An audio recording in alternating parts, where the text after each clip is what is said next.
Happy Thursday, everybody, and welcome back to Designing Growth.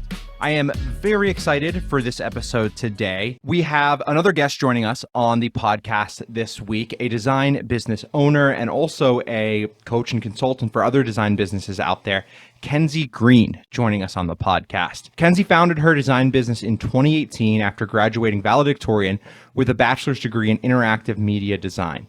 At her business, Kenzie Green Design, Kenzie's goal is to support business owners on their entrepreneurial journey and help find their unique brand positioning in the market. In addition to her design business, Kenzie is a co-founder of the Brief Collective, which is an online community created to support designers in the discovery of their full design potential through design challenges, resources, and their signature course, the Design Biz Academy. So Kenzie, welcome to the show. How are you doing today? I'm doing great. Thank you so much for having me. Really excited to kind of dig into your story today and your journey with your design business. It's something that's been really incredible for me to see.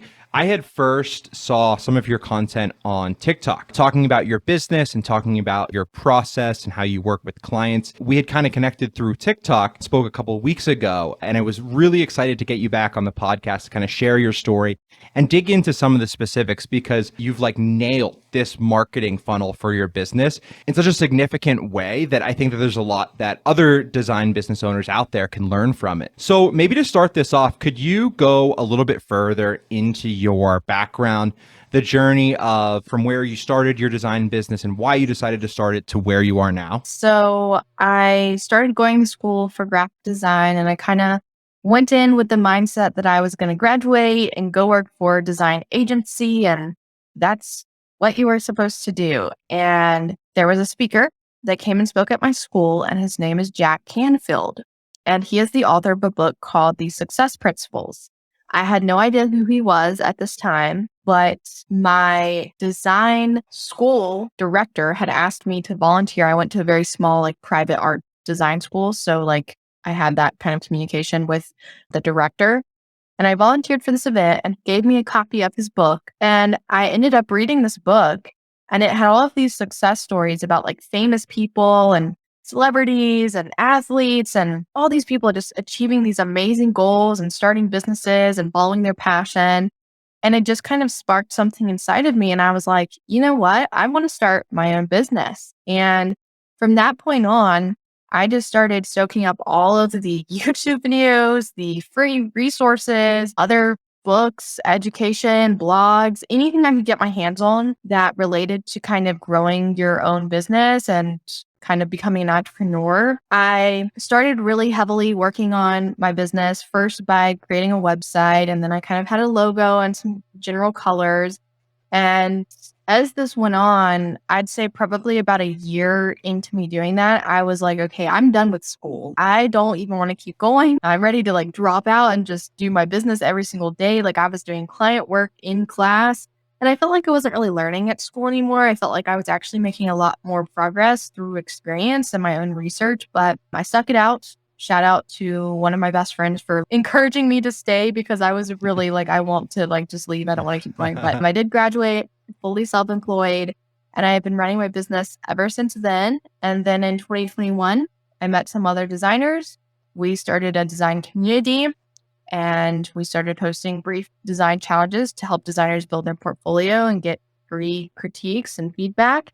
And then that expanded into our courses under the Design Biz Academy. So now I'm also teaching and getting to share things with other designers that I wish I had learned while I was attending college that were kind of left out. Something that I think a lot of business owners have in common, where they have that hunger to learn and to seek out the information, all of the information they possibly can to grow their business, looking at strategies. And, it becomes the central thing in your life, at least for a significant amount of time, where it's all you want to do and it's all you want to work on. I love that story. And it's also funny to hear you talk about school. I think that when I was going through school, we didn't have a full-fledged design academy, but we did have this certificate program that I had done. It was web design, it was media design, called TAM at CU Boulder. And once I got into that, I finally found, I think, where I wanted to be.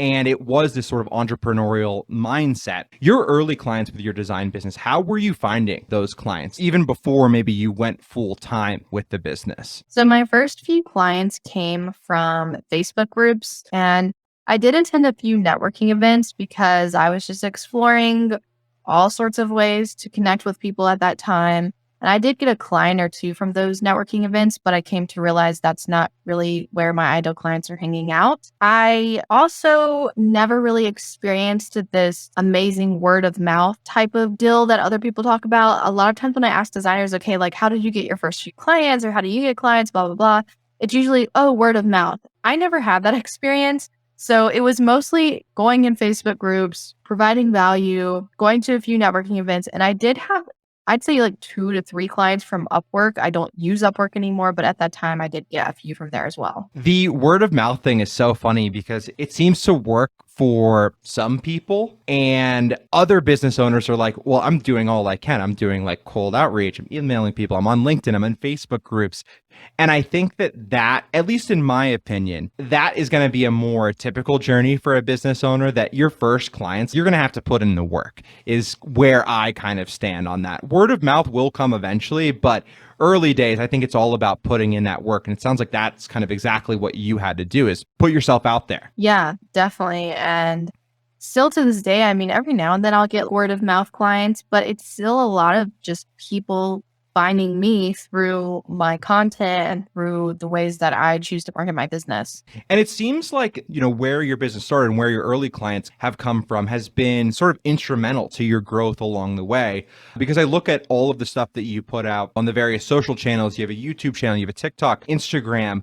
Between all of those things, I think the thing that ties them together is providing educational resources and providing really valuable content for people. What are the ways that you use that content to drive business leads, to make sure that it's not just people who are other designers, but it's also people who are interested in working with you, that have a business that they need design work for? Yeah, so it really depends on the platform. So for example, like TikTok, the audience is a little bit more broad, as in I can do some tips for designers, and then I can also have a mix of videos where I'm answering questions from business owners who are my ideal target audience, or just answering, branding and logo design questions in general, and making videos showcasing my work and critiquing my own work from the past. And things like that are something that lots of people can relate to. So even like other designers will see that, and then my ideal target audience will see that, and other people will see it, and they'll all watch it. So TikTok, I really can bridge that gap and have all sorts of different types of content. And then Instagram, I'd say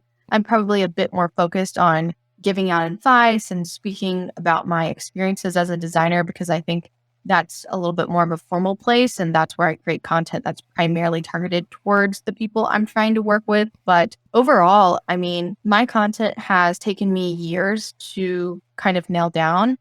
And I think that that's something that has really, really helped me long term, is the fact that I put in so much work and so many hours into creating social media content and trying to grow my account, that it has allowed me to find how I like to show up, how I like to present myself, what I like to talk about, and be really comfortable doing it at the same time. Part of the reason why I asked that question is because I thought it was genius the way that you are able to sort of bridge that gap between connecting with designers, but also connecting with potential clients through your content. Is content really the key part of your marketing strategy? Is there anything else that you do outside of content? Are there any other strategies that you mix in there, or is content creation in your funnel there enough to support your business fully? I'd say it's basically solely my content. I don't do cold outreach. I don't do really much of anything else. I do have an email newsletter, but I'm not totally consistent with that.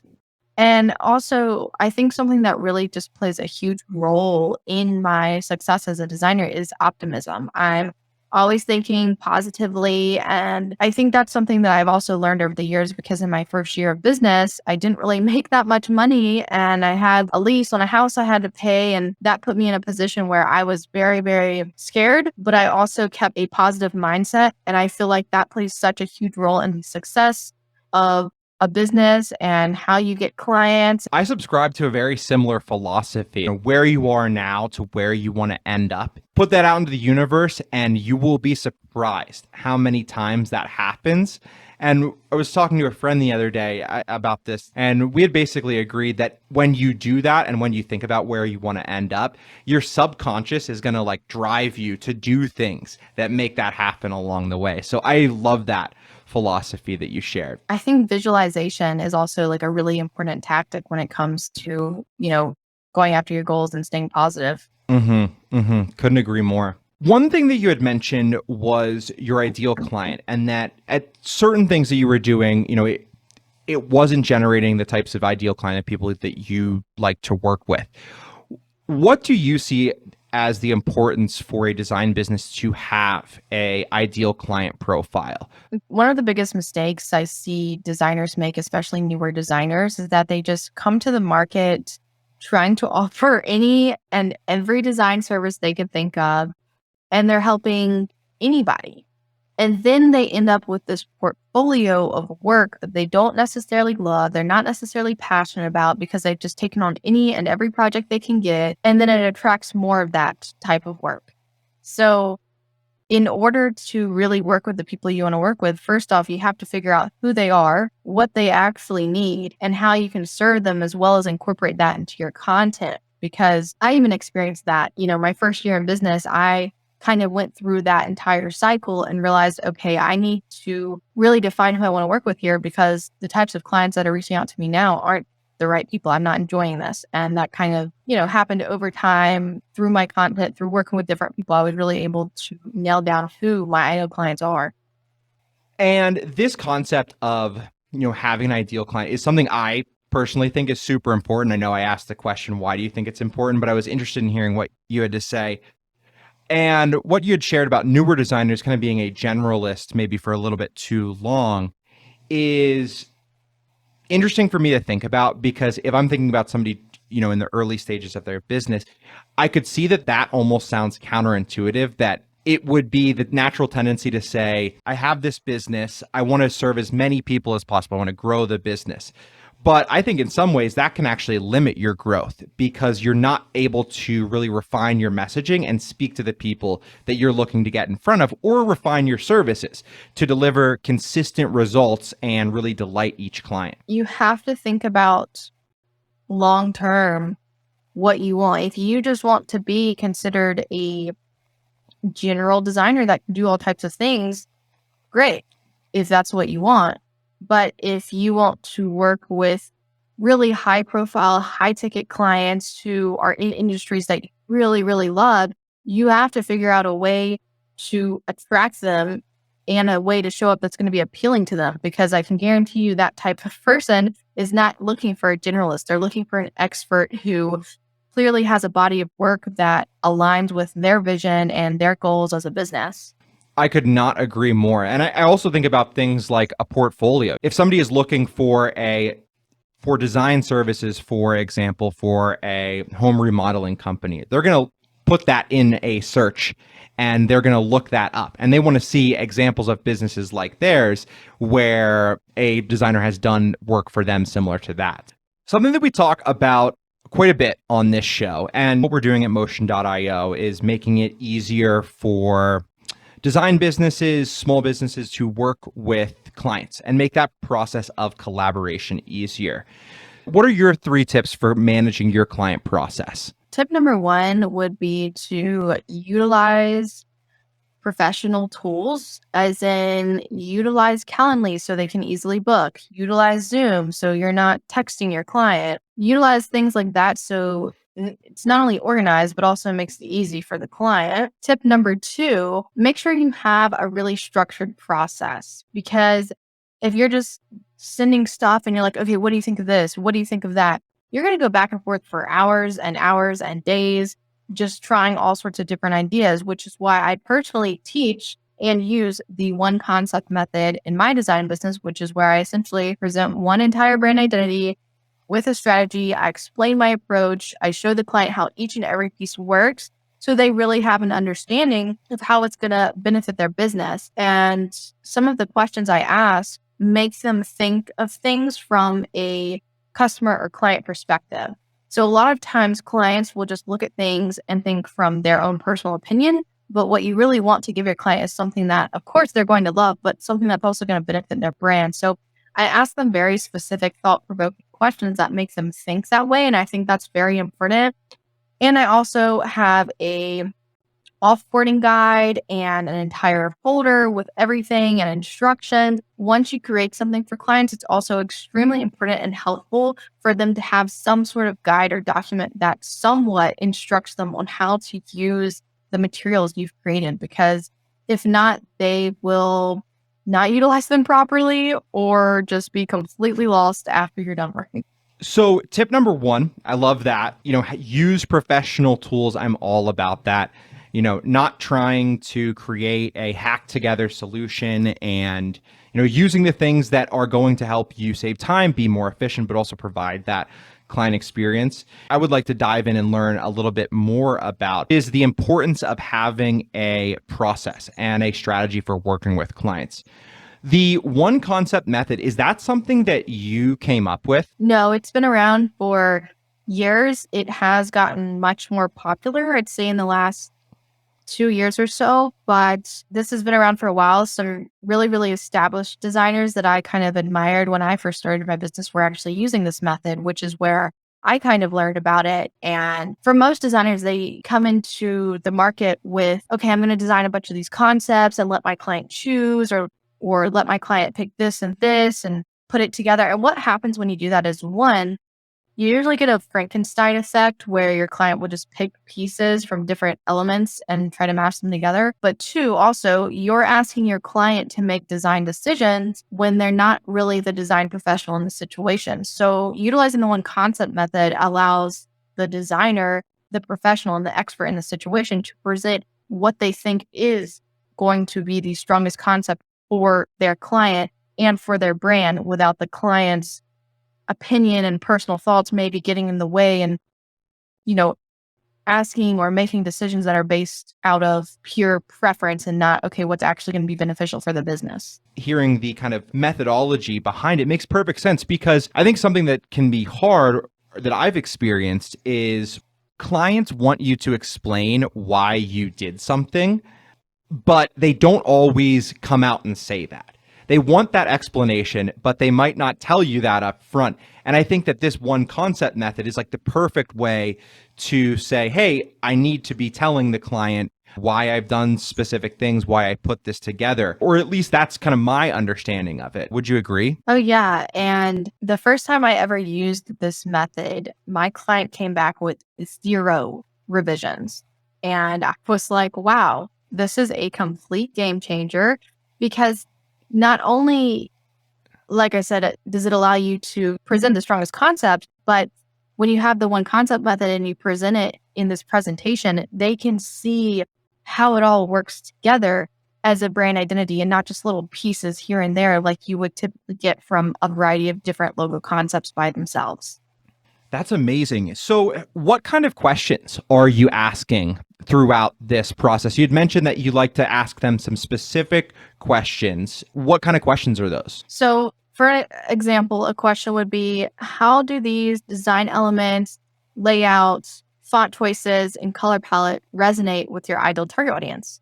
How can these things be improved upon to better resonate with your ideal target audience? So again, reframing that, so when they're thinking about the answers, they're thinking, okay, what's going to be attractive to the people that I am trying to serve, and not just what do I like, Part of what we're doing with Motion.io and our visual feedback tool, you'll be able to present designs alongside questions. So you could be able to show someone a brand strategy doc and ask them a similar question like that and say, hey, how does this resonate with you? What do you think could be done to make this better resonate with your ideal market?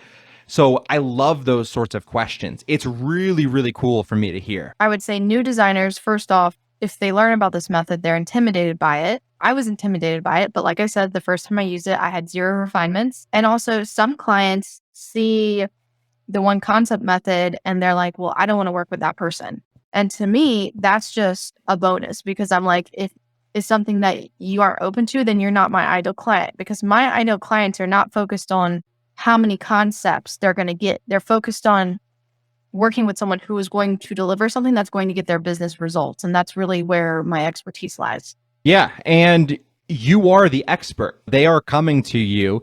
They are trusting you with their brand. You're going to make the best decisions for them. And I think that that really reinforces that. And if somebody wants, a ton of different concepts, there are options for that out there. But the people who really want that level of expertise, that deep knowledge of design and what's going to work best for their business, they're going to be attracted to you and your business.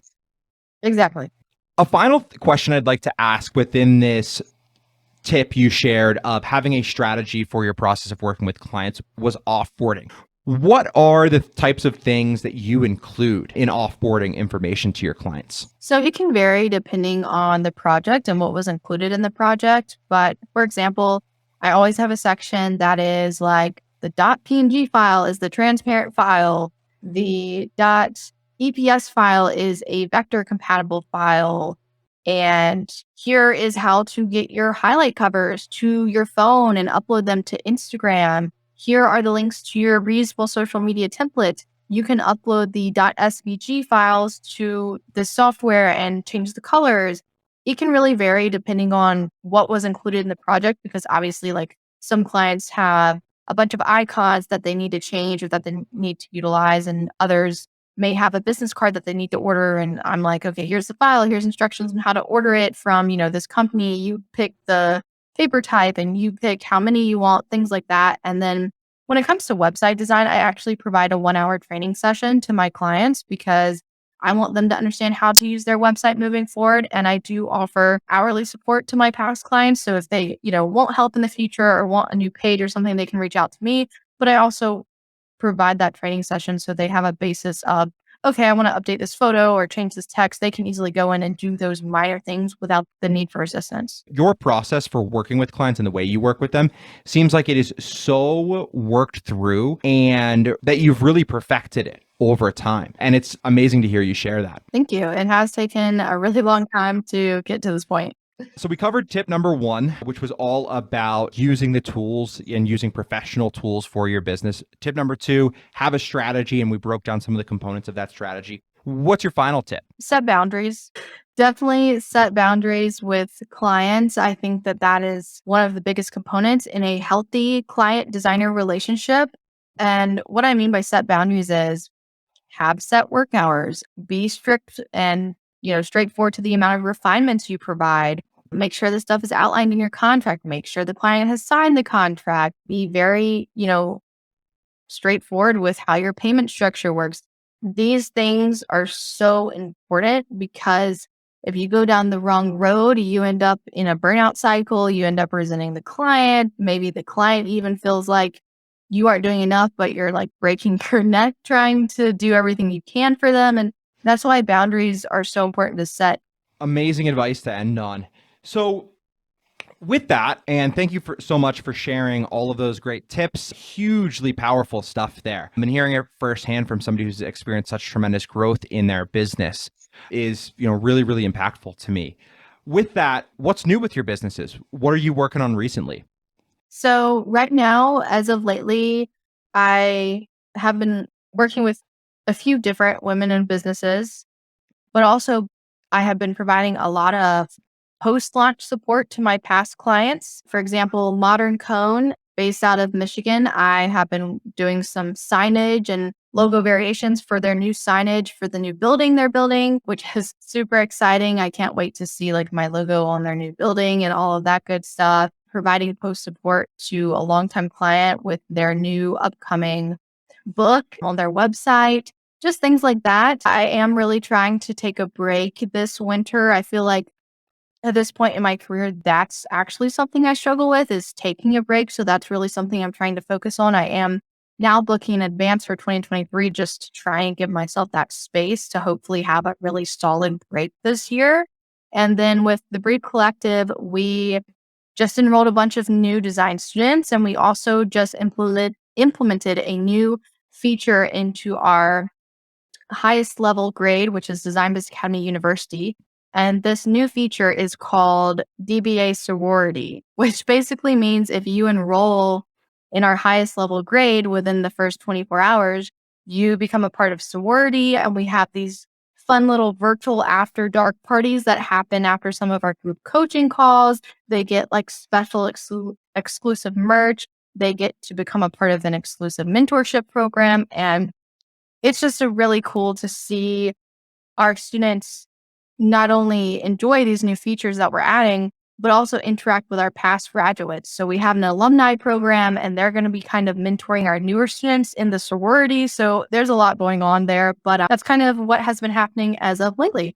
Wow, that is so cool. All of the stuff that you get with the Brief Collective, it just like sounds like such a fun community to be a part of. And honestly, even more fun to run and see like its growth and see people that have been a part of it go out into the world and have these successful design businesses. Really powerful stuff. And also, the importance of taking a break is something I've learned firsthand too. It's so important to take that time to reset and recharge, in my opinion. So it's good to hear that, you're making time for that and trying to have that be a focus this week. Yeah, I think that I genuinely don't believe that there is a thing such as work-life balance. I just don't believe that it's possible. So I kind of just try to listen to how my body is feeling, how I'm feeling. If I'm feeling, like I'm not super happy waking up, doing work, maybe that's a sign, okay, I need to take some time off. I need to get inspired again. I need to take a break. And other times, if I take a break for a really long time, I'll feel really inspired and want to make a lot of content and have a lot of work coming in. And I will say that I can also kind of control the amount of inquiries I get in a way based on how much content I put out and the type of content I put out, because at this point I can kind of maneuver, okay, what type of content is going to attract a bunch of clients, or what type of content is just going to educate my clients for the future and things like. What an amazing thing to be able to do as well. That that if you put out a certain type of post, it can result in, a certain number of inquiries. That level of like growth and having your marketing funnel dialed in, I am frankly super jealous of. It's like something that you do not see a lot. And I mean, there's never any 100% guarantee with social media, but it's just, there's been so many times where I've created content and received, 7+ inquiries in one night, which is insane for the high ticket level at which my service is offered, to see that many inquiries at one time. So that's kind of how I've learned, okay, what, is going to do well, what's going to get inquiries, and when do I actually want to post that content? Because I mean, I'll make stuff and just keep it on my phone for weeks because I don't want to release it, because I am anticipating that it's going to cause a reaction like that. That is so cool. Yeah. So yeah, two final questions before we cap things off here. First one, more of a business one. Second one is kind of a fun one. So a couple weeks ago, there was big news that Adobe had acquired Figma. What are your thoughts on that? Did you use Figma previously? I am just a huge Adobe gal, so I could care less. I used Figma one time for a client project, and that's about it. So a lot of people seem to be bothered by Adobe almost monopolizing things, but personally, I have never been bothered by it because I am such a huge believer in their products and use their products every single day. That's all basically I ever use. I mean, of course, there's Canva as an alternative, and that can be useful for a lot of other things. But like, yeah, I don't have much thoughts on it because it doesn't affect me. Pretty much. That's about where I stand. I'm more or less, I'm on the same page as you where, I like Adobe products. I use them. I like them. They work for me. So with that, a final question. In your time off and in your time away from work, what do you like to do? So I have pet chickens. So a big one is hanging out with my pet chickens. They've even been in a few of my brand photos. So that's fun. I also do run a podcast called the Unapologetic Designer Podcast. And usually I update that every week with an episode. So that's something that's been a really fun creative outlet for me to just speak more about what's on my mind and share my thoughts about design industry topics and things that I feel like need to be talked about more. And then I also garden during springtime. I live on the countryside, so there's a lot of farmland. I have a bunch of plants. I'm a plant lady, have to take care of my plants. So I'm, just a creative, outdoorsy type of person at the root of things, which is pretty crazy because like I spend 8 hours plus a day on a computer, but I try to make an effort to get outside, go out and do things and, get out of the tech area that I'm in basically every day of the week.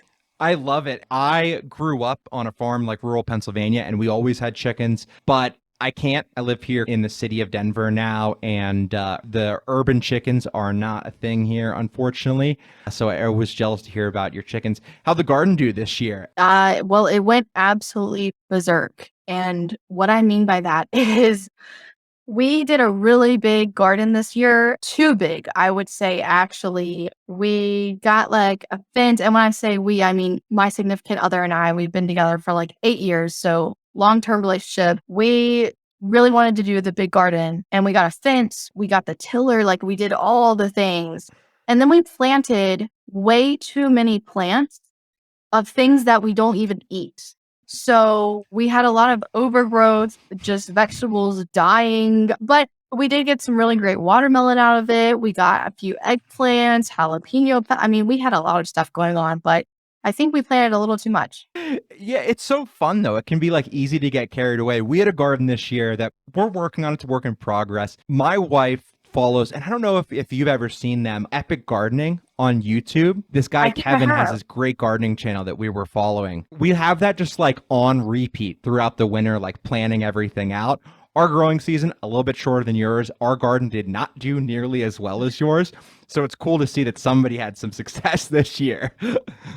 I mean, it was a ton of work, like just upkeep with like weeds and things and pluck. I mean, I didn't pluck everything when I was supposed to pluck it because there was so much, like there was just so much going on, but it was definitely fun. And I think we'll do it again in the future, just not as many plants. So that wraps it up for this episode of Designing Growth. Kenzie, thank you so much for coming on, sharing your expertise, sharing your story. This episode has been phenomenal, and there's just so many good tips in here for designers at every stage of their business. I will put the link to Kenzie's website as well as the Brief Collective in the show notes to this episode, along with Kenzie's social links. So go ahead and check those out. Until then, take care.